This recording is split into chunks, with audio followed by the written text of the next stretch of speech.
ಈಗ ಎರಡು ವರ್ಷದ ಸಮಾವೇಶ ಸಾಧನಾ ಸಮಾವೇಶ ಮಾಡಕ್ಕೆ ಹೋಗ್ತಾ ಇದ್ದೀವಿ.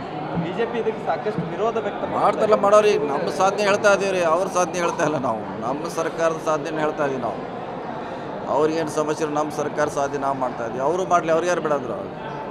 ಅವರೇನು 11 ವರ್ಷದಲ್ಲಿ ಅವ್ರಿಗೆ ಹೇಳಲಿ, ಅವ್ರಿಗೆ ನಮ್ಮನ್ನು ನಾವು ಮಾಡ್ತಾಯಿದ್ವಿ 2 ವರ್ಷದ್ದು. ಸಾಕಷ್ಟು ಜನ ರೈತರು ಸತ್ತಿದ್ದಾರೆ, ಅವರು ಸಮಾಧಿ ಮೇಲೆ ಸಮಾವೇಶ ಮಾಡಕ್ಕೆ ಹೋಗ್ತಾ ಇದ್ದಾರೆ ಅಂತ 6 ವರ್ಷಕ್ಕೆ ಅವ್ರು ಹೇಳ್ತಾ ಇದ್ದಾರೆ. ಹೇಳ್ತಾರೆ, ಹಂಗೆ ಹೇಳೋರವ್ರೆ. ಅವ್ರ ಅವಧಿಯಲ್ಲಿ ಕೂಡ ಇಂಥ ಘಟನೆಗಳಾಗಿದೆ, ಅವಾಗೂ ಆಗಿದೆ, ಈಗೂ ಆಗಿದೆ. ಸೊ ಸಾಧನೆ ಬಗ್ಗೆ ಹೇಳಲಿಕ್ಕೆ ಹೊಂಟಿದ್ದು ನಾವು, ಫೇಲ್ಯೂರ್ ಬಗ್ಗೆ ಅಲ್ಲ, ಸಾಧನೆ ಹೇಳ್ತೀವಿ. ಆಲ್ರೆಡಿ ಮುಗಿಸಿದ್ದಾರೆ, ಬಹುಶಃ ಕೊನೆ ಹಂತದಲ್ಲಿದೆ, ಅವ್ರು ಮುಗಿಸ್ತಾ ಇದ್ದಾರೆ. ಸೊ ಅವ್ರಿಗೆ ಅವ್ರ ರೈಟ್ಸ್ ಇದೆ ಮಾಡೋಕ್ಕೆ, ಮಾಡಲಿ. ನಮ್ಮ ಸಾಧನೆ 2 ವರ್ಷ ನಾವು ಮಾಡ್ತಾಯಿದ್ದೀವಿ, ನಮ್ಮ ಹಕ್ಕಿದೆ, ನಾವು ಮಾಡ್ತಾಯಿದ್ವಿ.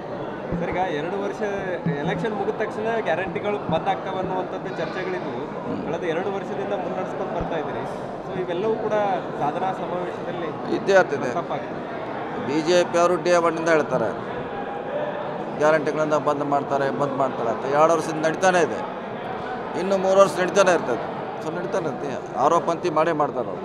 ಸರ್ಕಾರದ ಖಜಾನೆ ಖಾಲಿಯಾಗಿದೆ ಅನ್ನೋಂಥದ್ದು ಪದೇ ಪದೇ ಉಚ್ಚರಿಸ್ತಾ ಇದೆ ಸರ್. ಹೇಳ್ತಾರಲ್ಲ, ನಡೆದಿದೆ, ಸರ್ಕಾರ ನಡೆದಿದೆ. ಅವ್ರು ಹೇಳಿದ್ರು ಕೂಡ ಸರ್ಕಾರ ನಡೀತಾನೆ ಇದೆ, ಅಂದರೆ ಸುಳ್ಳು ಹೇಳುವಂಥ ಪ್ರಯತ್ನ ಮಾಡ್ತಿದ್ದಾರೆ. ಈಗ ಯೋಧರ ಬಗ್ಗೆ ಕೂಡ ಸಾಕಷ್ಟು BJP ನಾಯಕರು, ಅಂದರೆ ಬೇರೆ ಬೇರೆ ರಾಜ್ಯದ DCMಗಳು ಅವರು ಕೂಡ ವಿವಾದಾತ್ಮಕ ಹೇಳಿಕೆಗಳನ್ನು ಕೊಡ್ತಾ ಇದ್ದಾರೆ. ಸೊ ಈ ಒಂದು ಸಂದರ್ಭದಲ್ಲಿ ಈ BJPಯವರೇ ವಿವಾದಾತ್ಮಕ ಹೇಳಿಕೆ ಕೊಡ್ತಾ ಇರುವಂಥದ್ದು ಎಷ್ಟು ಮಟ್ಟಿಗೆ ಸರಿ ಸರ್?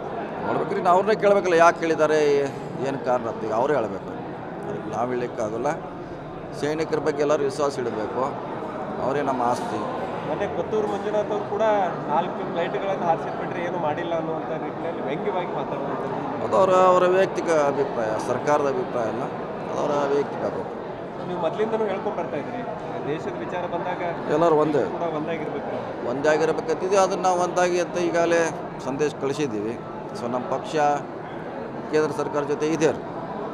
CM ಬದಲಾವಣೆ ಚರ್ಚೆ ಡಿಸೆಂಬರ್ ಅಲ್ಲೇ ಬೆಂಗಳೂರಾಗ ಕೇಳಬೇಕಂತ ನಾವು ಏನು ಮಾಡೋದು. Okay, thank you.